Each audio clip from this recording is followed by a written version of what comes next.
What's poppin', everybody? Hello and welcome to Popcorn Culture. My name is Ben Carlin, and I am your host. Here with me today is my brother Jay, who will be in every episode. That's me, Ben. Renowned music expert Jay Carlin over here. Wait. Ready to be on the pop with you. I've already been thrown off. I know. In what way, how, and when did not you become? At all. Yeah, just okay. not at all. Not No, at this all. is. No, if yeah. you're a longtime listener of the pop, you'll of course know that Ben and I are just the worst at music. It's really not our forte. No, it's not. Yeah. Sometimes that's like one of those areas where it's like, did like all of our interest in like movies or fandoms or whatever, did it just like completely squish out? I know. It was like we don't have to, room for music, I'm afraid. Yeah. Nope. Sorry. You used up that whole closet. So. Right. Like you can hear it, you can be familiar with it, but like familiar in a way that like you've heard it, and that's about it. Right. That's about the end of the line right there. So I brought it up for I'm bringing this up because so last week, I think it was last week, we were in the office trying to like just sort of postulate what was like the quote unquote best or like most iconic song of all time. Do you remember this? I do, yeah. So the songs that I feel like immediately kind of popped into our mind were, like hits from the Beatles. Yeah, of course you have to think like there's like probably, the Beatles are in there, or like Michael Jackson, or Bohemian like, Rhapsody. Yeah, Bohemian Rhapsody. And it's Yeah. like if you look it up, of course it's impossible to. I think the word iconic is like a great word because if you say like most famous or like most played, it's like those are like a little more like subjective and stuff. Yeah, no, kind definitely. of things. You're I right, mean, yeah. it's always going to be subjective no matter what. Right. But like I found a list of a guy who had gone through and tried to figure out this exact ranking for like what is the most iconic song according to like what appears the most on like Rolling Stones lists of top songs of all time versus like variety, like just aggregating tons of data to try and figure out what does everyone kind of where does all the data point to is indeed the most popular songs of all time. Yeah, right. So, but this still has like a subjective glare to it in some capacity, which is that like on some level, regardless of the fact that it's coming from a variety of different lists, these are still lists that were all written by like fallible human beings. They were who all like had their own sort of like feelings, thoughts, reasons as to why these songs are. Yeah. So whether it's because iconic. they were like just literally successful in money because they charted the highest or whatever, it did also take into account that there were like certain things that stood out like just musically about them as well. Okay. Yeah. Like that, musical complexity or something. Yeah. Like it said, like this is just sort of what they noticed at the end of the day. So it seemed like there was like a trend towards all the songs that were landing at the top seemed to like fall into like a category of the same sort of things. Okay. So like it says like they use sound in a varied and dynamic way around 80% or in a major key. The average tempo is 125 beats per minute. So they have low chord changes and even like using like a lot of the same words in the lyrics like baby or love, which is not surprising. Oh yeah. Those are just like really common song lyric words. Sure. Anyway. So if you go through it, of course, there are of course a bunch in there that you would absolutely imagine would be in there. We mentioned the Beatles, Hey Jude, number 6. Okay. We mentioned Bohemian Rhapsody, number 5. Okay. Imagine by John Lennon at number 2 on this. So it's like a bunch of very like things you'd really expect to be there. But Ben, do you have any idea what the number 1 song according to this list would be? I know that the song, so I'm curious as to see whether or not somehow, some way we actually got lucky because I think the song that we were talking about is, oh my gosh, the song from Journey. What is the Don't Stop Believing? Don't Stop Believing. That was my guess immediously. When people were like, what's the most iconic song of all time? That was my first guess was Don't Stop Believing. I don't even see that in the top 26. That's what I can see right now. And I don't see it on there at all. I'm like double checking my math here. Am I reading it correctly? And I was going to say top 26 means it's 26th, right? Like it's not like 13th and you're like, yeah, it's not in the top 26 or it's in the top 26. Yeah. Yeah. I'm looking at the whole list here. I'm like, is it not even in the top 50 according to this list? Maybe not. Okay. Man, that seems so unlikely. Okay. So does. I have feelings on that, but we'll come back to it in just a second. So lay it on me. Okay. Top song according of all to time. this, and this was, and I saw this on a couple other lists as well, so it didn't surprise me that it was the top here. But apparently, the most iconic song of all time is "Smells Like Teen Spirit" by Nirvana. Dang. I know. It's like that is exactly how it starts. I'm impressed that you could do that because, like, when I read that, I was like, what? Like, what? Like, I couldn't even tell you what that song sounds like, and that, which is to say, I know I've heard it over 100 times in my life. It came out while we were alive. Yeah. You know, even when we were young. Right. Yes. So like, I know it is well, this is another one of those like Ben and Jay are bad at music sort of things. I would say for most of my life, I've been unsure whether it smells like Teen Spirit or Team Spirit. Yeah. Because it seems like Team Spirit is what you hear about more often in just regular talking and in regular talking, in regular like in most everyday of the time, vernacular. it's like, what's your team spirit? You know, it's like you go and root for that team, and it's like, okay, yeah, that makes sense. Smells like Team Spirit. Yes, yeah, Even smells has like a locker room feel to it. You know, it sure does. Yeah, it's like, you know what, this smells like Team Spirit out It's here. not. Like, it feels like the type of thing you'd say like at halftime as like the team is getting fired up because they're like down by 10, and it's sort of like, all right, y'all, this smells like Team Spirit that we got in here. Let's go out there. Let's win this game. But then I'm also like, where is it Teen Spirit? And it's like one of those things where like, you know, it's such a popular song that this is one of those things that's like you can't be wrong about because it will show your hand. So this is me just admitting openly that I have been unsure about the true title of this song until this morning. Yeah. This is the kind of thing where it's like, I feel like I would say it in such a way that's like, smells like Team Spirit. And Exactly. It's like, And you'd be like, what'd you say? What did you What just did say? you say? Slow down and be like, smells like Team Spirit. Yeah, it smells like Team Spirit. Did you say teen or team? Yeah, I it's said, like, what does it matter? Yeah. It smells like Team Spirit. Yeah, right. Yeah. Exactly. So one, I felt just horribly embarrassed as ever when it comes to music that I'm like the number one, like apparently according to like many lists, Smells Like Teen Spirit by Nirvana is number one because I'm like, man, I don't even know the name of it. And then I'm like, what does it even sound like? Like, I'm like, and then I'm like trying to think of like, I'm like trying to summon the lyrics "Smells Like Teen Spirit" in my head. And it's like, for one, that's not helpful because those lyrics are not in the song at all. Are they not? They're not in the song. No so way. It's not like, I think that's also been part of my problem with the song. People are like, yeah, "Smells Like Teen Spirit" by Nirvana. And be like, yeah, like which one was that? I'm like trying to remember, like, I don't, because it feels like, of course, if that's the name of this super incredibly popular song, you'd know the chorus to it. And the chorus would definitely be "Smells Like Teen Spirit." And and it's like, but it's not. And then, so like on the drive to work today, I was like, you know what?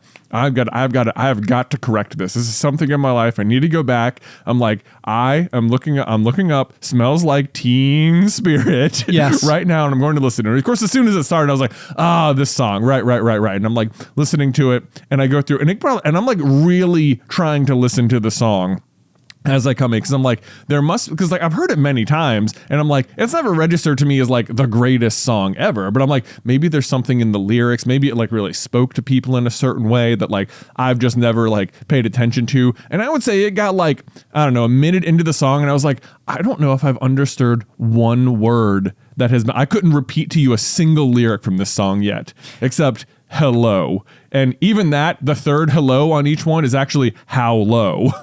No way. Okay. Yes. Okay. Yeah. This was going to be my question, actually, because I think like there is the like subjective response, I think, that, you know, like everybody might have. And then there's always going to be the conversation about like overall influence that like a particular like band, singer, song, person. And you're talking about like Kurt Cobain and Nirvana. And I learned a lot about Kurt Cobain this morning. Yes. Do you know he's dead? Yes. Yeah. Yes. Mm-hmm. Very famously. I did know this one. Yeah. Yes. I learned that this morning. This is one of those names, like you hear that name around music a lot. I'm like, yeah, Kurt Cobain. And I think his name sounds so much like cocaine. Sure. That I'm always like, are those related? You know, is this like part of like his like yeah, it's just like a chosen name because it sounds like cocaine. It's like, that's just his name. That's just his name. Just his name. Yeah. So anyway, I'm telling you guys are like pausing to guffaw at my ignorance here. And it's like, I'm telling you, so bad at music. Anyway. I mean, I get you completely, because like this is like one of those things like where it's like, I think people will talk about like the Beatles or whatever, and I think of them as like people from history, but then some of the Beatles are just still alive also. And that's like one of those things where I'm like, wait, they have this amount of legacy and some of them are still alive? Yes. Yeah. Like, you know, it's like, that's wild to me. But so anyway, going back to "Smells Like Teen Spirit," like to me, there's like an interesting conversation to be had, because a lot of the bands like that, it was funny the way you actually phrased it, because you were like this came out when we were young. I know. Yeah. I was like, yeah, that's the name of the festival. Yeah. So like in the past couple of years, I've gone to this music festival that like has absolutely like spoken to both like me and brother-in-law Mike, who like, you know, grew up listening to all of these various bands. Yeah. All of whom I would wager would say that Nirvana was one of their early influences. There's almost, I mean, that's basically it too. It's basically like this song is like the spawning point of like the entire punk pop genre. Yes. And it is like the beginning of the takeover of like grunge music in like 1991, which sounds right. You know, it's like coming out of the 80s and it's like really shifting from like rock and roll to like grunge rock kind of stuff. And like, so it's like, its historical relevance is huge, especially like throughout the 90s into like the early 2000s. Yes. Yeah. Well, so, and here's the question though, because like a lot of these bands that like we would have grown up listening to, it was sort of, I mean, in every new generation as they grow up with their specific kind and sound of music is going to be met with elders sort of coming to them and saying like, no, this isn't real music or something. Right. Like there's going to be this sort of like dissenting opinion, I think, about like whatever is modern because it's going to sound so different from what anybody else grew up with. And so like, because that sound doesn't match what they know to be music, like, and this is not like a sweeping declaration. I'm sure there's plenty of people that like, you know, can constantly stay with the times and constantly love like whatever is new or whatever. But I think that this can happen, and oftentimes music marks a generation. But what I would say is kind of interesting about it is that like, you know, having grown up liking a lot of these bands, I often felt as though like I couldn't even say like, oh, like Rise Against, one of my favorite bands, because it was sort of like this is a band that people are not going to know. And then if you were to say like Blink-182, it would when seem you say like Rise Against, that's a band. I'm aware. Okay, sorry. I know that's a band. Is that shorthand for Rise Against the Machine? No, it is not. Okay. Yeah. Is that a separate band? That is a separate band. Rage Against the Machine. Oh my gosh, those two things in my head. That's another one of those things where I'm just always like, yes. Whenever I've heard people say Rise Against, I assume they're shorthanding Rage Against the Machine. Yeah. Because I assume the title is Rise Against the Machine, which also sounds right. Right, yeah. And it's like, yeah, Rise Against. Yeah, it's like, okay, right, because you don't want to say, because it's a long name. That's why you're shortening it. Right, exactly. Yes. Yeah, which would totally make sense. Gosh, this is like, I'm so... I know, it's like, I'm saying it and I'm just like, I feel so embarrassed. And like, even when I was like looking this up, I was like, I can't believe, this seems like this morning, I'm like, this is the number one song. I'm like, you know, last year at When We Were Young, they like, I remember the headliners were Blink-182 and Green Day. And I was like, that's going to be like almost impossible to top for this particular genre of music. And then I was looking at this and I was like, you know what would probably top it? I can't believe they're not even there. And I'm like, oh.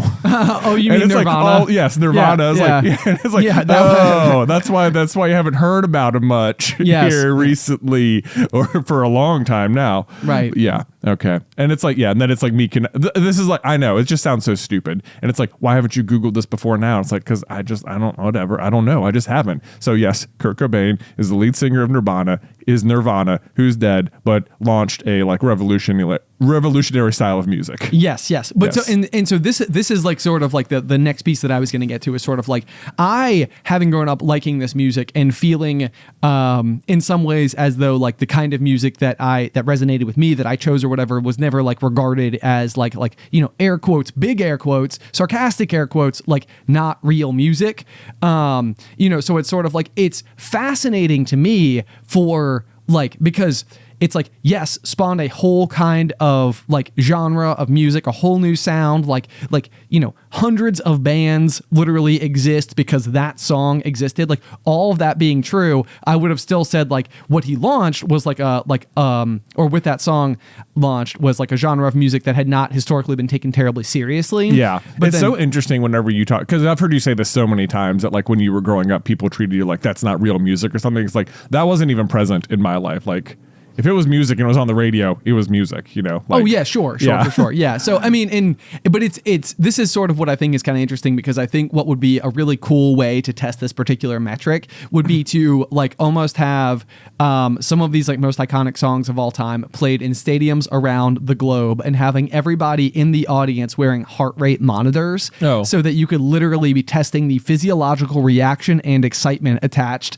like on average per person, to all of like these various songs being played, because that is the one where I bet if Don't Stop Believing comes on and every single freaking person on the planet knows the lyrics, because there is nothing more satisfying than being able to sing along to a song at full top volume in your car by yourself. That is like the most enjoyable way to me to experience music. And because you're right, it's like so often the case, like some of these most iconic songs like Bohemian Rhapsody, like I think I went down the rabbit hole about a year ago trying to figure out like what is this song about? Like, because I don't understand it. I'm Right. like, it's like, that's one where I I can think people have been arguing about that forever. Oh no, I know. Yeah. Like, so it's like a weird one too, because it's like I can sing along with a lot of that song and still have no idea, Right. like what I'm saying out loud. Yeah. Like what words did I just utter? I know, like, what am I saying as I say this out loud? Am I aligning myself with some sort of viewpoint that I wouldn't agree with if I knew what I was saying? Or Yes. Yeah. So that's another one of those too, where I think last week in office there was a conversation happening between office manager Kat and podcast editor, video editor Isybelle, where they were talking about like listening through like one of the Taylor Swift albums from like start to finish and like following the narrative like from song to song to song to song, something I've literally never done in my entire life. Oh, but yeah. But then there's a piece of me that's sort of like, am I missing out on like a truly incredible experience by going through and finding somebody's album that has one of these running narratives and being, because that's something that would draw me in. Well, okay, I know, I don't. Yeah, that is very interesting. It's like, yeah, I personally have not done that myself either, and I don't think every album necessarily like follows that trend. It's not no, like no, that. I don't think all of them do, Yeah. but some of them do. Some of them do. I want to say like specifically that might interest you. Like Green Day released like a series of albums that I think were called like Uno Dos Tres or something. Oh, interesting. And okay. they are all like sections of a story Okay. together, and they were released like quickly after one another and stuff like that. So Well, wasn't there like a Green Day Broadway show? there for a is. while? I mean, there still is. It's called American Idiot. Yeah. Okay, yeah. Yep. That's a good one. But, That's yeah. another one that I feel like if it came on, people's heart rates would launch up for. Yeah, American for sure. Idiot. Oh, Yeah. absolutely. Yeah. Absolutely. Hilariously, I've had this note on the doc for a while, and it's not like a big point or anything, but like one of the in my Oculus, the game I play all the time is Beat Sabers. Yes. Which, Yeah, which yeah, is yeah. like I think the best VR game available at the moment. It's like Dance Dance Revolution, but lightsabers. Yes. Yeah. If you haven't played it, it's so cool. I is still really love fun. it. It's like the novelty has not worn off on me at all. I still love it.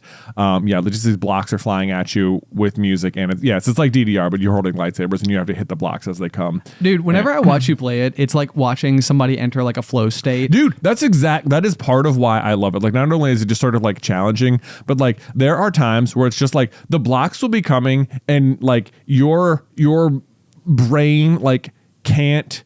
It's like your brain immediately is just sort of like, I can't take in all this information, and just sort of like zone, like it's exactly like being in the zone in the movie Soul, where all of a sudden it's like your arms are just acting independent of your body in this like reactionary way. And sometimes like a series of 50 blocks will go by and it's just like, and you're like, it'll go through and I'll be like, I don't know how I did that. Like, what just happened? It's like, it is the number one thing in my life that lets me like feel like that zone flow state. Yes. No, I know, and which is amazing. Like there's this, I can give people name of the win for their bingo cards, but this is like one of my favorite observations from Patrick Rothfuss inside of, I think it's Wise Man's Fear when it actually happens, but there's like this scene where like they're trying to teach like the art of naming, which is like understand something so like inherently to its core that what they called your sleeping mind is the thing that has been able to like fully access your knowledge and awareness over this particular thing, and that knowledge and awareness gives you then control over something substantial like the name, wind, the wind, or the name of stone or fire or whatever. So then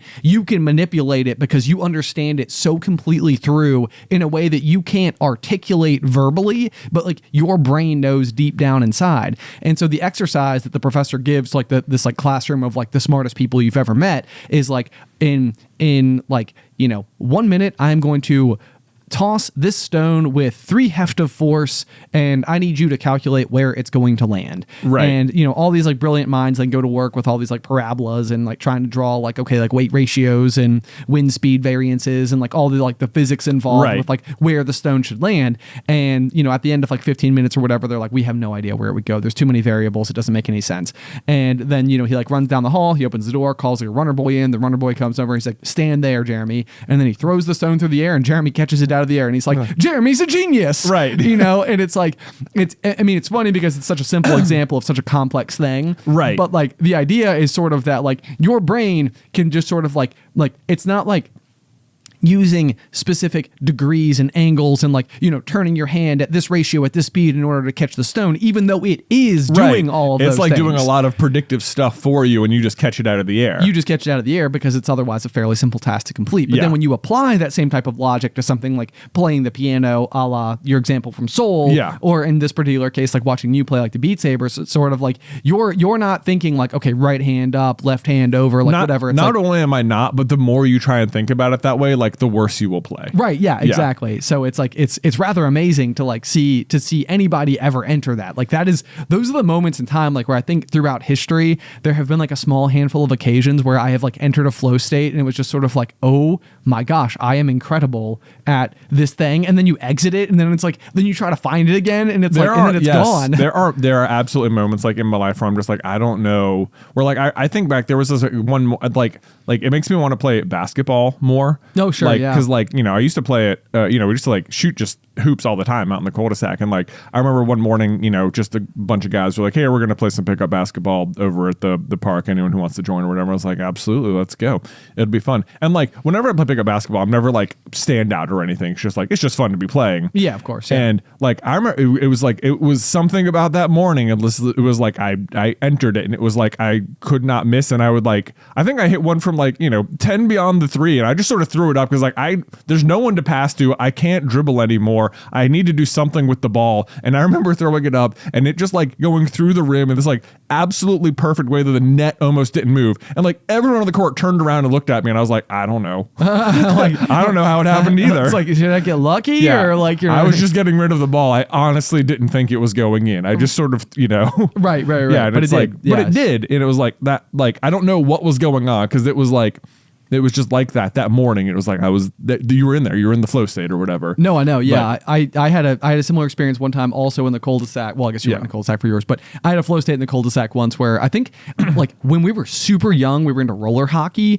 And so our current Ethan, the editor for Super Carlin Brothers, formerly of Popcorn Culture, who's just now switched like which job he works on, him and I think our younger brother Tyler were like, we were into like Rocket League. Yeah. And it was like, we should start like a local hockey game, like tournament type thing, cul-de-sacs, and like we'll have teams and it'll be so fun.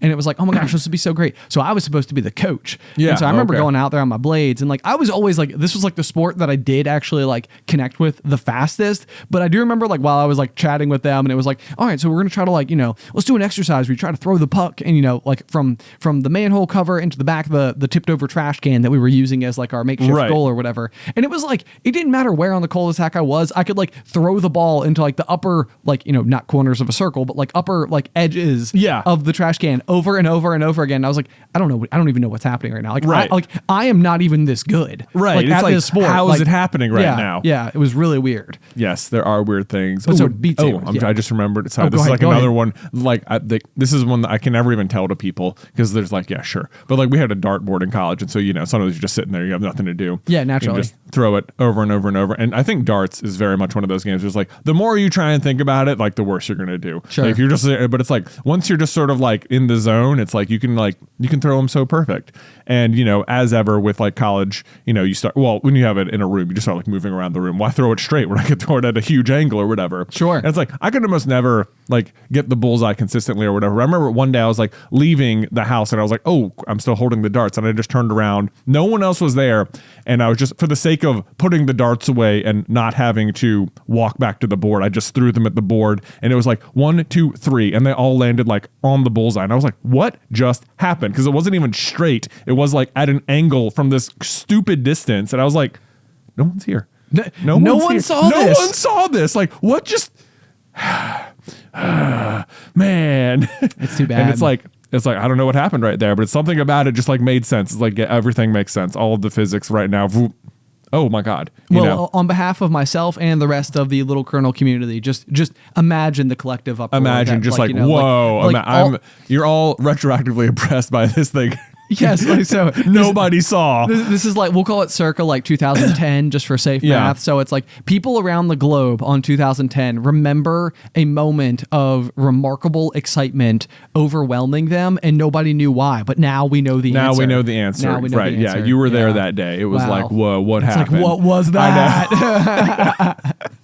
I know. Anyway, God, how do we get into flow states? Beat Sabers. Beat Sabers. So, because we were talking about Green Day. Yes. And I just, so Luke has played the VR, has played Beat Sabers. Like he tried it a little bit a couple years ago, and it's sort of like he would put it on and he couldn't really like do it. But he's a couple years older and he had some experience with it. So I was like, oh, he could just try it again or whatever. And you can like change all the settings so you don't have to hit the arrows in like the correct order. You just have to hit the blocks at all. Okay. And you can like slow the song down. You can put it on easy mode. So I basically got like all the easy things set up for him or whatever. Sure. And then the other thing that makes it hard is that like I can't see what he sees. So if you have to like select menu options, it's like, it's very, so that sounds hard. Yeah. You can do it on your phone and then it's always like, no, stand here, like, don't. And it's like, in order for the game to make sense, like you have to stare exactly forward so I can center the screen to your face. But it's like, they don't understand what's happening. So they're just like looking around, like, stop moving. Anyway, I don't want to have to continuously select new things, so I was just trying to select like the longest song available for him to play. Sure. And then it's at like slow speed, so it's like it's gonna take like 6 minutes before I have to come interact with this again. Right. But the song I chose was "Boulevard of Broken Dreams" by Green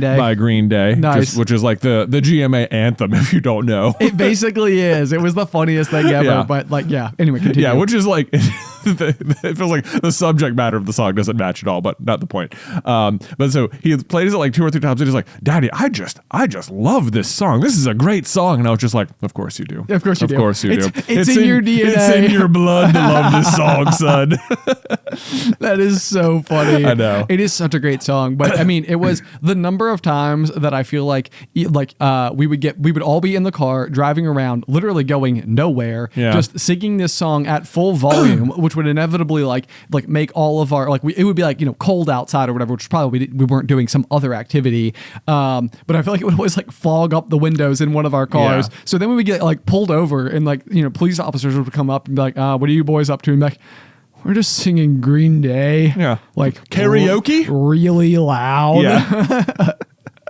But it's like, and they don't believe you at all. You're just like 4 teenagers in like a foggy car. Like, oh, I know. You it's are like, up to no good, friends. And the funniest thing in the world is that it's like at the time it was like the level of injustice I always felt about the frequency at which we were getting pulled over for no reason. I was like, this is so ridiculous. Like, why is this always happening to us? Like, it's like we are not doing anything wrong. And it was like, and that was the honest truth. We were was not doing anything wrong. And it was like, but like every single time you felt like the cops were walking away from the car, just being like, well, we couldn't find it, but it was in there. Oh yeah. Like, it's almost as if like we had successfully gotten out of like all of these instances. And it was like, nope, we were just being kind of unusual. Yeah. We're just, we're not smoking or anything. No, we really weren't. I remember one time you had these like really old mats in the bottom of your car. And so it had like this like rubber material that was like actively dry rotting. Yeah. And so underneath the floor mats was just like all this like black like dust or must like, have looked like ashes or something. Yes. Yeah. So there was that. And then I remember like we had I think like our sweats from our cross country team. So like you would go to like the meets on Saturday morning and everybody be wearing like a matching like windbreaker and like long like athletic pants or whatever.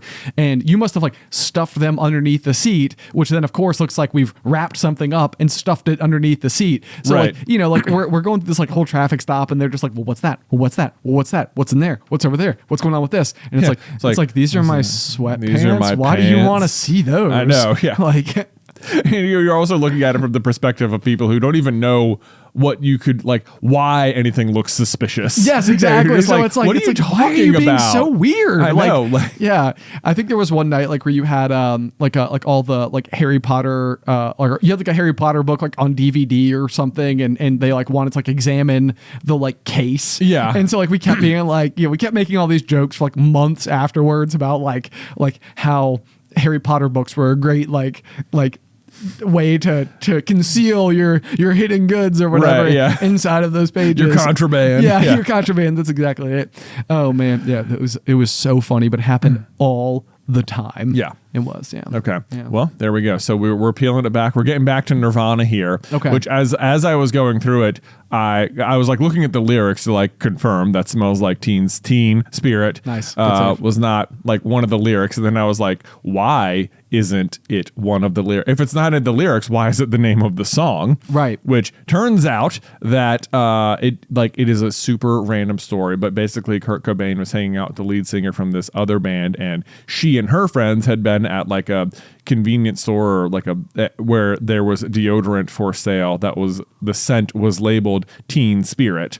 Okay. And they thought it was hilarious. Like, what does that mean? What does Teen Spirit smell like? Like a locker room, like weed, like sweat, like what a dumb name for a deodorant or whatever. Sure. So then apparently they kept joking about it. Like, everything smells like Teen Spirit. Like, oh, what's that? Does that smell like Teen Spirit? Or, and then so that she was hanging out with Kurt, and I guess like at some point while they're hanging out, she like wrote on their motel wall in Sharpie, like, Kurt smells like Teen Spirit. And he woke up the next day and was like, smells like Teen Spirit is a great name for a song. And he asked her if he could use it. And like, I guess it still like represents sort of the spirit of the song. Okay. I guess. But then I guess he said there's a line there that says, one of the lines that I went back and listened to was, "We're here now, entertain us." Okay. Were you aware of that lyric? Yes, I am. Yeah. Okay, cool. Which he said like that sentiment like encapsulates like smells like Teen Spirit. And I was like, I'm not sure if I totally understood his meaning with it, but he was said like that was my catchphrase for an icebreaker whenever I would show up to a party for years, because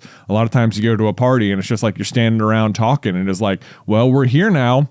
Entertain us. You invited us here. Like that was his icebreaker thing. Man, what a good observation. I know. Because like as soon as I read that, I was like, that is so true. Like you used to have these parties and it would be like you like understood like the X factorness of a party, that like I don't want to just have a party where people showed up and talked and left. Right. Yeah. And it's like there needs to be things to do at a party for people to party. Like you would feel like just having like food and drinks and good decorations and a theme would lead to like, yeah, people can, and then people who know each other drink some alcohol, fun, merriment is had. Merriment is had, of course. Yes. But it's like, there are definitely a number of parties I've been to as an adult where it's like, how was that party? And it's like, well, I went, I had some conversations, I ate some food, and I left. Yeah. I was like, yeah, that was it was it. The exchanging of like social niceties, I think, is usually like sort of it's the like I feel like it's the recipe for like a forgettable party. Basically, is if like the primary thing that you did was like, hey, what's going on with you? Exactly. That's so cool. I'm so glad to hear. Congrats, man. That's really cool. Anyway, yeah. So here's my thing, and then they say the same thing back, and you're like, all right, well, hey, it was great to catch up. All right, we'll have to grab lunch soon. I'm gonna grab some meatballs off the Yeah, exactly. Then you just walk around and find the next group of people to have that same conversation with. Exactly. Yeah. Yes. And it's sort of like the thing to me that I think slowly became very obvious. It was like all of like our GMA antics in high school. It was always like the things that always ended up being memorable stories were always that we were attempting to go and do some ridiculous thing that we thought we were capable of doing, and it was so absurd and over the top that then all of the recollections of that thing ended up being all of the stories. Yeah. And I was like, okay, that is what makes something fun. But then you have to, like, when you host a party, you're attempting to, like, how do you integrate something into a party so that, like, when you look back on it, you're like, oh, from that party, that was that thing. That was that thing those people did. Yes, exactly. Yeah. So, and I think like, I don't even know. I mean, like, not to dish on board games or anything like that. The question is, like, with a board game, like, even if you were to like have people over for this particular occasion, it's like you need to have such a momentous thing happen inside of the board game so that, like, in the future you're like, oh my gosh, do you remember that one night that we were playing like gin rummy and there was that, you totally played that one card in a way that was miraculous, and we'll never forget it. Like, but that's what you want, right. Like so maybe you have a bunch of game nights so that eventually something truly remarkable happens. Indeed. And then that way that gets to be like the encapsulated memory that then everybody gets to share and look back on together and cherish. Yes. I mean, so I've had many a board game night where I can look back and like think of specific things that happened just inside the game. That's good. Yeah. Not too recently we had some new friends came over and they were like, oh, I'm so in, like they love board, their collection was huge. They brought over they had a backpack that was for carrying board games and stuff, and I'm like, cool. I was like, no, this is good. You guys brought over a bunch of stuff I've never seen before. It's very good. And I think like it was almost like, I almost think like what the husband in the situation loved the most was like sharing the games with other people, almost more totally. than like playing it. It was just like he was having such a good time like explaining how this worked and like how this is going, and I'm like listening to it, and I think for the most part he must not interact with other people who are like big into gaming. It's just like this, I'm introducing you to a world, right? You know, right. and it's like I'm like listening, I'm like taking it all in, like I'm just like listening to the rules or whatever. And I remember we played this game. It was some, I couldn't even tell you the name of it. It was like you were trying to conquer some sort of Scottish Highland situation. Okay, cool. Or whatever. And I'm like listening and I'm like, so how do you, like, what is the win condition? Like, how do you win? It's like, well, either this happens or this happens or this happens. And I remember we're like several rounds into the game and I'm just like, I've got checkmate, you know? Like I'm paying attention so hard to the board and it's like my turn comes around and I was like, so this, and I'm pretty sure I won, right? Like, cause you said this, and I remember he looked at the board like, huh, well, I guess you did, you know. It was like at no point did he think people were like playing seriously. It's like we're all just sort of like, I'm just telling you about the game sort of thing, you know. It's just like, yeah. It's like, wait a second, this guy takes it very seriously. Yeah.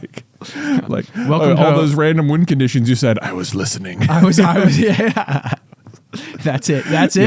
I'm working hard over here, and you guys don't see what I'm doing. So okay. This is pretty classic Jay. But to be honest with you, that does remind me an awful lot of my own aquarium keeping experiences. Yeah. Where I think like it was so often the case that like I would go, you know, to, like we had like this retail store in Daleville, Virginia. You know, it's like a little hole in the wall, like a strip mall type thing, and it was sort of like I think what I really enjoyed was getting to go and sort of like be a coach for people who were like entering the hobby for the first time. Yeah. Because I had just like a million anecdotes and a million stories, and I could talk about aquariums probably till I'm blue in the face. Like I could just keep going. Yeah. You know, like with all these like various things. But I think it was almost like I very quickly like learned the phrase like do as I say, not as I do. Yeah. Because it was like I knew all the fundamentals. I knew how to coach somebody, how to be good at it. It's like if you were to go and look at my own tank, you probably wouldn't be like, wow, like what happened there? You know, it's like, oh, I didn't follow any of my own advice is what happened there. It's like, yes, you because I can give you the advice and then you take that advice and go implement it, it will work. But if you try to do anything like me where I think I can bend every single rule, it won't work at all. Right, yeah. It's like, I know so much about this that I don't have to follow the rules is basically. Exactly. Yeah. There's got to be a name for that. Like, I'm so informed I don't have to follow the rules. Yes, I know, Right. I know. And I feel like there's probably innocuous variations of it where it's like, you know, an aquarium hobby in Southwest Virginia, and then there's like dangerous versions of it where it's like being a politician of like, you know, an entire state. Right. Yeah. Right. There's yes, I'm sure there are extremely dangerous versions of it. Yes, I know. Yeah, where you're just like, I couldn't possibly commit to this because I believe so strongly about it, and it's like, you're the worst offender I know, friend. Right. Yeah. Right. Yes. Yeah. Anyway. Yeah. You got to be. Yeah. Right. That's it. Oh man. Anyway, transition.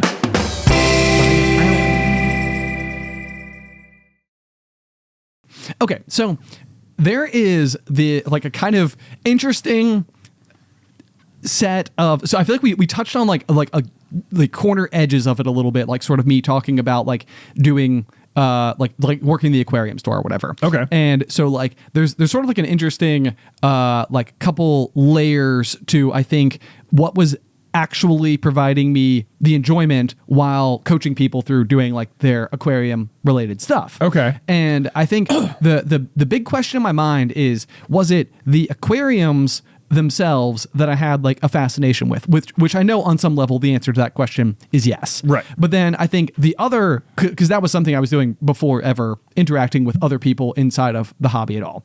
But the other question about it is that I think on some level, what I was discovering is that there was the personal enjoyment in getting to be like in a like mentor or like leadership position to where somebody else found themselves inside of like this shared experience.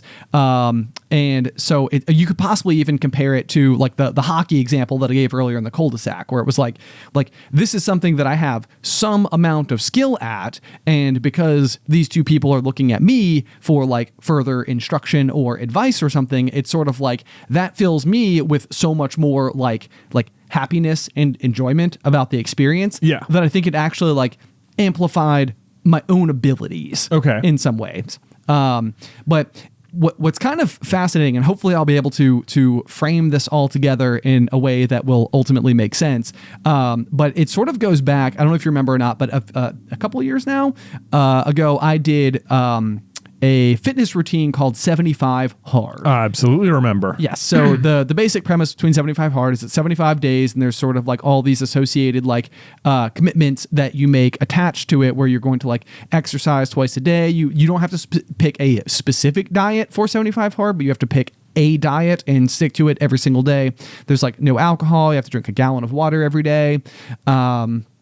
And read 10 pages of nonfiction. And then the other thing I think is supposed to be taking a progress photo. I can't remember if I've got all the specific details, but you can Google it. It's right, everywhere. Yeah. So roughly speaking, that is sort of like some of the stuff that I was doing. And so inside of like reading these nonfiction pages, this was sort of something that I didn't really anticipate impacting me so considerably. Okay. Like, that was the part of it where I sort of felt like I felt like the creators of the challenge were attempting to like fold in something that provided the challenge overall with like something like kind of intellectual, so that it wasn't just such like a bro challenge. Yeah, exactly. Yeah. It's like this is sort of like for like whole body, whole self wellness, right. not just simply like your physical fitness, right, necessarily.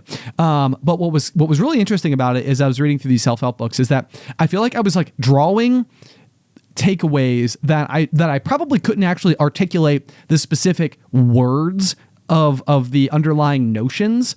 However, I think like as time has gone on, I've been able to slowly identify what these two things mean. And what's interesting is that there were two concepts that I feel like I was simultaneously subscribing to that are actively exactly opposites of each other. Oh, interesting. Yes. So both of these words are going to sound very like, well, depending on like, I don't know, they could sound like kind of like SAT, but I think that the underlying principles behind them are not hard to understand or relate to. Okay. So that's like my technobabble warning in case these words are otherwise potentially new to your vernacular. Okay. So all right. The two competing ideas are hedonism and nihilism.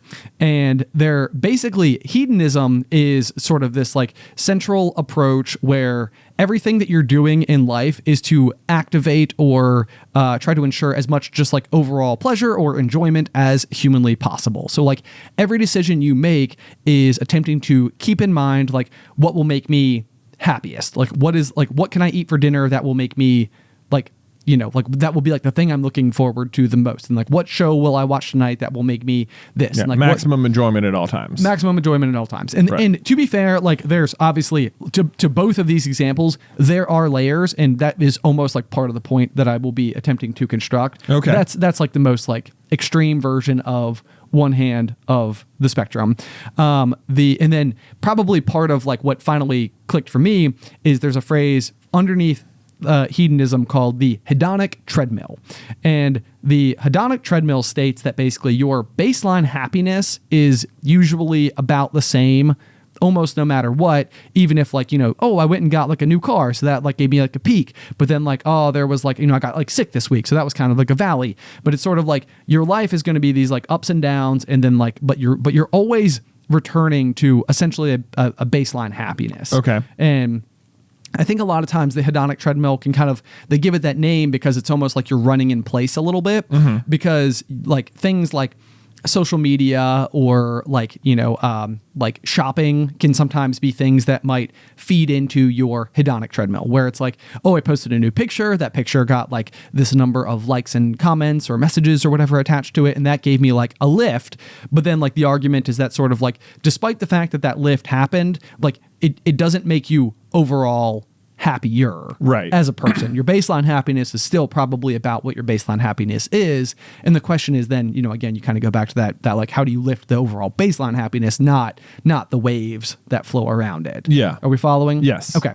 And so I think for me, this was like something that like I read about this and I was like, okay, I am starting to recognize this pattern of behavior inside of myself all the time. Like I would regularly be trying to set up like kind of to your point, like parties or trips or purchases or again, like going back to like social media, like, posts or whatever, like, I was trying to constantly like lob into the future, like kind of Pac-Man style, where if you can imagine like the little yellow circle chomping along, it's like, you got to make sure you keep putting dots out into the future so that there's more and more and more for a little Pac-Man to eat. Right. And I'm Pac-Man. You're Pac-Man. Yeah, right.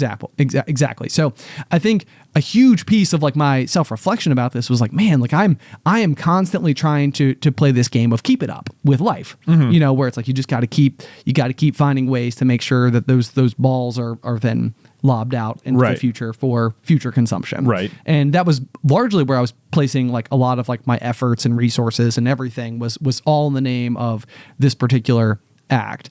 And so that's like, I'm like trying to like dial back from that particular end of the spectrum so that like I'm doing things that like achieve more like actual genuine happiness. Okay. Then on the other end of the spectrum is this idea of nihilism, which I think that there is an interpretation of this that has like religious connotations, which are not the ones that I would be using personally for this example. Okay. But nihilism would basically be like this argument that would suggest that like everything is arbitrary and that things don't matter. Okay. And so I think that probably part of like my hedonistic behavior was being like examined from a nihilistic standpoint of like, oh, you bought like that new pair of shoes, but those shoes don't actually make a difference to anything and therefore are arbitrary and unimportant. Don't do them. Like, which is an extreme, again, example. We're living on the extremes. Sure. Okay. Yeah. And so it's like, I think it was almost like I balanced the hedonistic behaviors with nihilistic behaviors where I started to like reach this point where it's like, well, nothing matters. Nothing's important. Like, why would I do that? Why would I invest the energy if like if it doesn't actually even matter at the end of the day at all? I guess so. I feels like these don't feel as opposite as I feel like described. I think it's, well, okay. Explain what you mean then. I feel like if you feel like nothing matters, why not have as much fun as possible with no consequences? I think Or is that just strictly hedonism then? I think that's strictly hedonism. Okay. Yes. Yeah. Because I think that like the idea is that like if nothing matters, it's like what even is enjoyment? Okay. Like if that makes sense. So like I said, I may as well just sit here. May as well do nothing because none of it will matter anyway, which is not the right way to look at the world, just for what it's worth. But I think what's happened for me is that like more and more I feel like I am starting to discover the polar ends of like certain life philosophies or approaches to different aspects of my life. And I think what's important to me is like there is the knowledge, the fundamental basis of knowledge is knowing the two words. It's knowing that there are two ends of a spectrum to exist. Mm-hmm. And so I think for me, like that is something that I couldn't have articulated for a huge portion of my life. Mm-hmm. Like when I was doing something for hedonic reasons, or if I wasn't doing something for nihilistic reasons. Mm-hmm. Does that make sense? Say it again. Okay. So in phases of life, was I doing something for a very hedonistic reason? So like purchasing more aquarium tech, for example. Okay. Like, it's like I want to keep my interest in aquariums alive. So I need to get like the next piece of equipment because otherwise I feel like my interest is waning. But if I get that new piece of equipment, that might like reinvigorate like, what's happening inside of the tank. And then my interest will be like re-elevated. Okay. Does that make sense? Yes. Okay. And then nihilism might sort of be like, well, what's even the point of going out downtown and dancing if I'm like, not interested in like meeting anybody in that capacity? And it's like, well, because it's fun to go outside and be around because other you people. Just personally enjoy it. Yeah. Yeah, exactly. Yeah, Yes. yeah. But is that enough of a reason? And it's like, again, the answer is yes. However, my brain has argued to myself before that it isn't enough of a reason. So this is what I'm trying to say. So it's like, I think without realizing it, I've probably subscribed to both ends of the spectrum throughout life without being able to give a name or an understanding to either. Okay. So I think like the knowledge on one level is learning the spectrum exists. I think curiosity is like the desire for the wisdom that is necessary to know how to use them both to your advantage. And I think wisdom is enacting this particular outcome. Okay. It's like you have learned like, okay, there's column A, there's column B. You got to have a little bit of both in order to like, live your happy existence. And then, so that would ultimately become like wisdom is like, where do you exist between the poles? And then I think there's like humility, which comes at the end of the spectrum, which would basically be like the recognition even for other people that the interpretation of these poles is incredibly complicated. Sure. Like even as you're saying it, I'm like, just because like one extreme might be hedonism and one extreme might be nihilism, that doesn't classify all behavior as either hedonistic or nihilistic. No, not necessarily. No, but I think that they can be motivating forces for behavior or not behavior for like many instances. Sure. Yeah. So anyway, I think that like this has just been like. I think it's been something that I've been trying to do over like the past several years of my life is going through and like examining past experiences and trying to understand like the root behavior that was like leading me to do this, that, or the other. And then like being able to assign those root behaviors the specific names and then sort of like with that understanding in mind, like reframing like a new version of myself and then attempting to find passion inside of that like new understanding of the world. Okay. Why were you so determined to understand this like to begin with? Like what drove you? What was like, were you like unhappy with your state of being? I think like there's probably always like, how do you answer the question? I think that like there's certain things that I would do, like I think like shopping, for example, was something for like a little while where it was like we used to have this like running joke in office, like, oh, Ben bought a thing, like it was sort of like a running gag almost. But then it's sort of like, but like, then like as you sort of like start to like look at yourself, it's like, well, okay, this like can cost money for Ben to always buy a thing. Yeah. And so it's like, okay, well, how is that then like impacting like my own like financial security, so to speak? And it's like, okay, well, now I need to understand like, well, what is driving me to buy the next thing? And I think that a lot of that drive would be that hedonic treadmill example where you're sort of like you wanted the next piece of like positive thing to happen. And so you just kept lobbing more things out there to happen. Right. No faith that positivity would just come to you. Well, explain what you mean by that. It just sounds like you were like you even said, like you're constantly trying to set up the next fun thing that will happen. Like have to plan another trip, have to have something coming in the mail, have to have like a party on the horizon. Like have to make sure that it is happening for yourself without like any faith that like good things will just happen without any planning. Yes.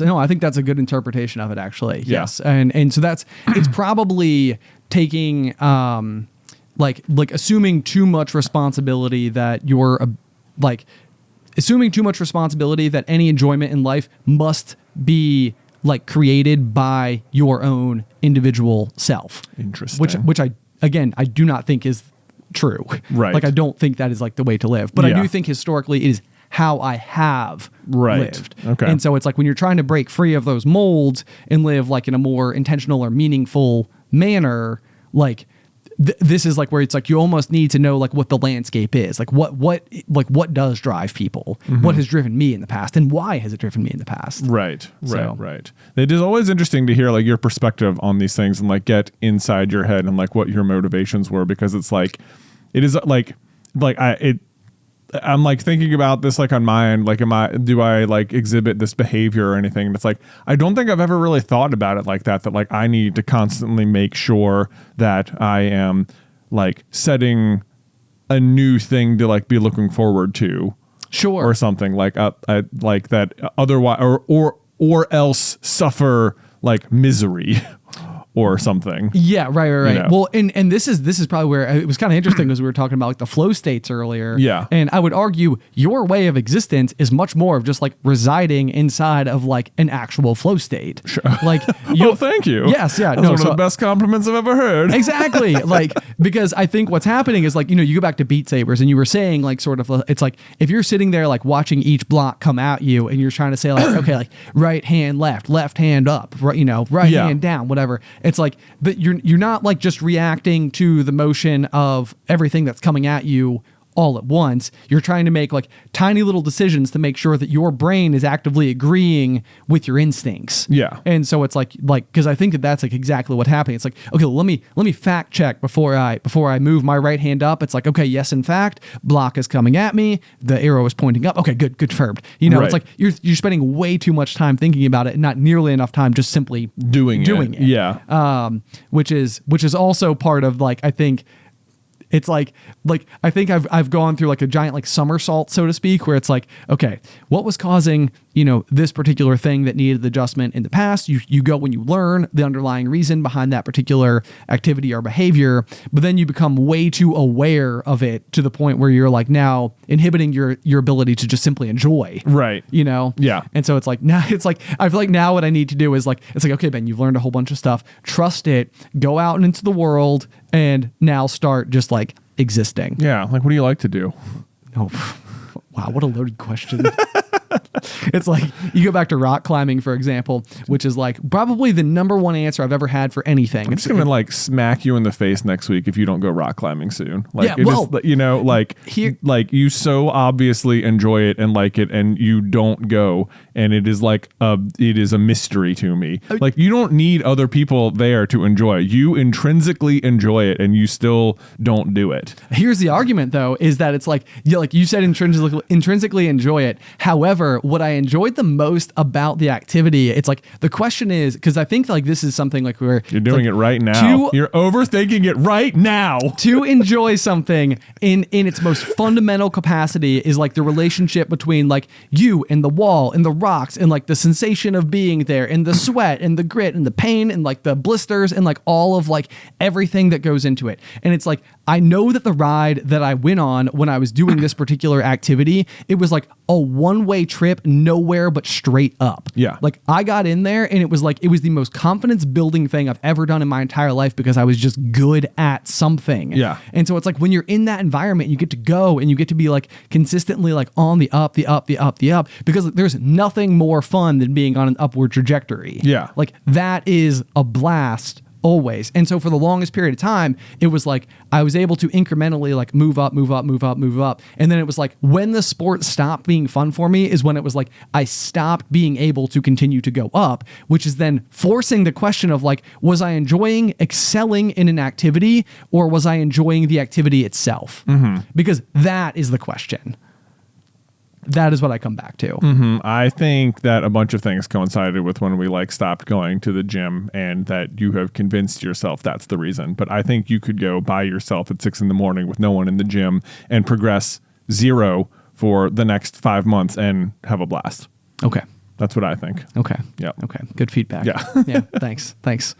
Anyway, so that's been like some of the big wheels turning in my brain lately is just sort of like looking at like the polar ends of any certain kind of philosophy and realizing that probably the answer lies somewhere inside of the middle. Mm-hmm. And I think that the more that like I can inform my own brain with this particular vocabulary, at least it makes me feel more qualified to go and live life.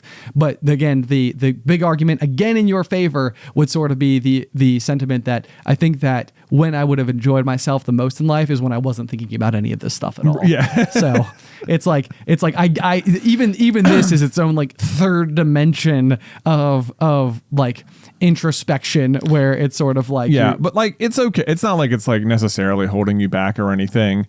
Like, you know, you're talking about like the roller hockey example earlier, and it's like there's like how you felt like you could get into a flow state, but it wasn't like the first time you were doing it or anything. So it's like you still can't like enter that state until you've had experience with the like thing you're doing to begin with.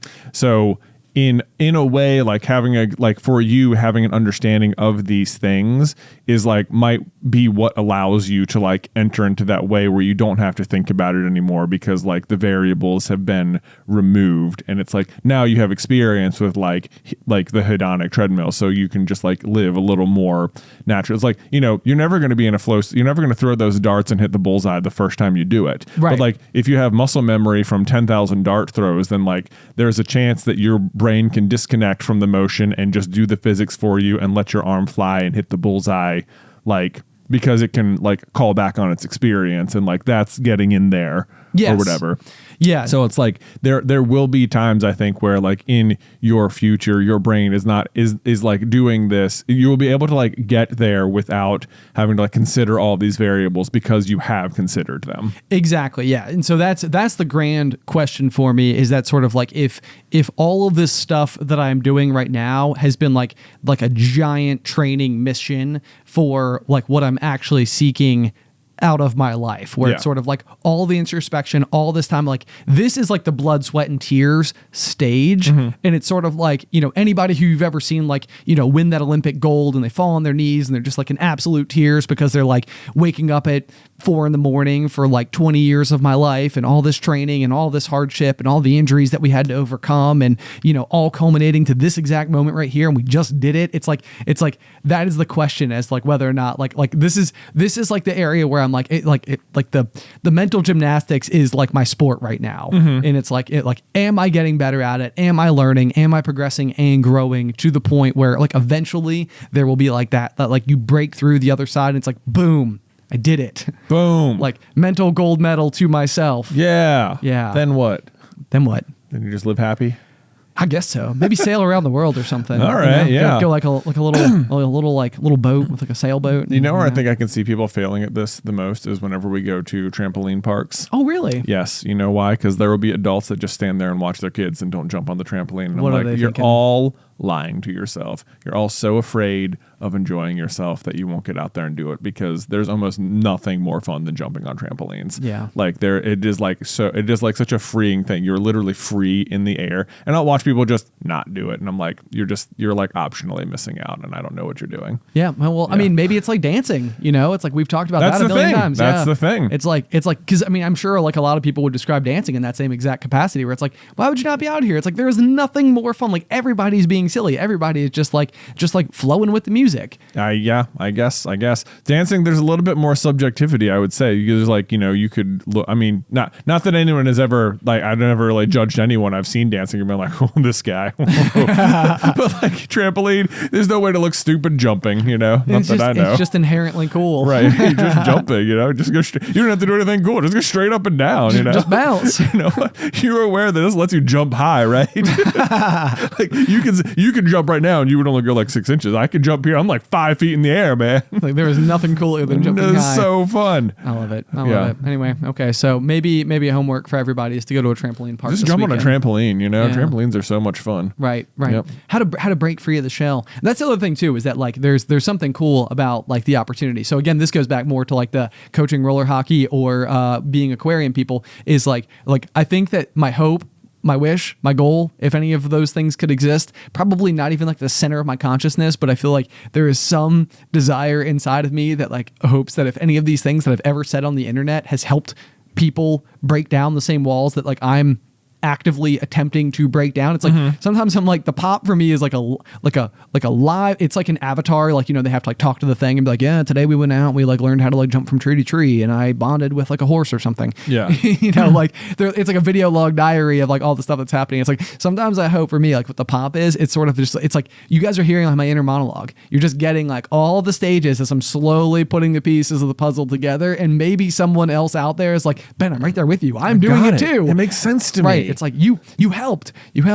So anyway, that's maybe like the other thing too. It's like, you know, there's like the reason for yourself to want to do it, and then there's the reason to like want to know how to do it, because then you can share it with other people, and if you can share it with other people, you can make other people's lives better, and then that would make your life better too. Oh man, maybe you should play Beat Sabers too. Yeah, maybe so. Really just get lost in it, man. Exactly. Right. That's the cool thing about VR that I think probably lends itself to this, is that like you really like, it is very effective at like blocking, like literally blocking out the rest of the world. Right. Yeah. You know, like there is no distractions around you, because it's all you can. It's like your whole world. It's all of your vision is even, and your like, you know, the sound is encapsulated in it. Right. And I think that like helps you get there. Which is this is also like going to be one of those very, very, very interesting things as VR continues to develop, is Like, I mean, I feel like even as you're describing it, I was like, this is the Ready Player One argument. Well, those people aren't in flow states. That's just like escapism. That is escapism. That's a good point. That's a good point. I think, look at that distinction. We have poles. There we go. Now you have to live between those. Yeah. Or just exist in a flow state at all times. There you go. Yeah. Anyway, guys. Just be in the zone. Just be in the zone. The government calls it 6:30.